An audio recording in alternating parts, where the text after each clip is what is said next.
Magandang araw, Pilipinas! Ito ang Valiente News hatid sa inyo ng Office of the Vice President.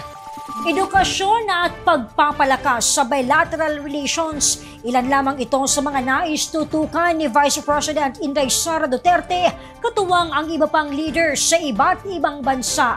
Narito si Maribeth Adlawan para sa karagdagang detalye.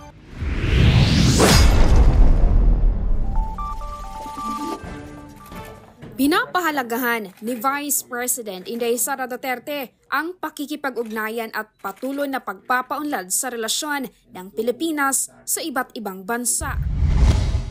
Kaya noong Setyembre, mainit na tinanggap ng pangalawang Pangulo si French Republic Ambassador Marie Fontanelle sa naging pagbisita nito sa tanggapan ng pangalawang Pangulo.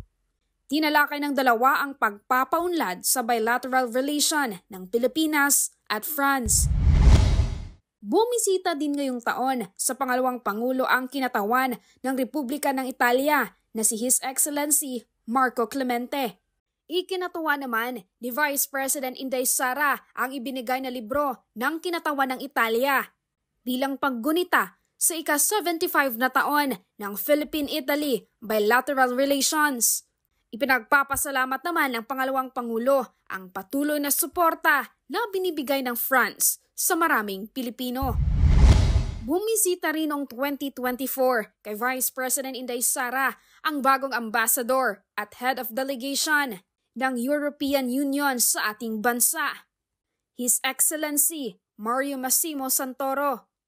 Sa kanilang pag-uusap, pinasalamatan ng pangalawang Pangulo ang European Union sa naging suporta nito, lalo na sa pagpapanatili ng kapayapaan sa Bangsamoro Autonomous Region in Muslim Mindanao o BARM, at maging sa kanilang naging tulong sa mga nasalanta ng Bagyong Butchoy, Karina at Christine. Magandang balita naman ang hatid ng non-resident ambassador ng Slovak Republic sa naging pagbisita nito sa pangalawang Pangulo noong Nobyembre. Ayon sa kinatawan ng Slovak Republic, plano nila na magbukas ng embahada sa lungsod ng Maynila upang mas mapagtibay ang ugnayan ng dalawang bansa.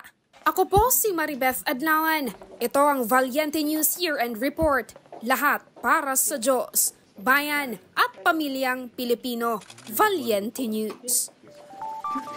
Iba pang mga leader na bumisita sa tanggapan ng pangalawang Pangulo kilalanin sa susunod na episode. Ako si Claudette Loreto para sa makabuluhan, naninindigan at matapang na mga ulat at impormasyon.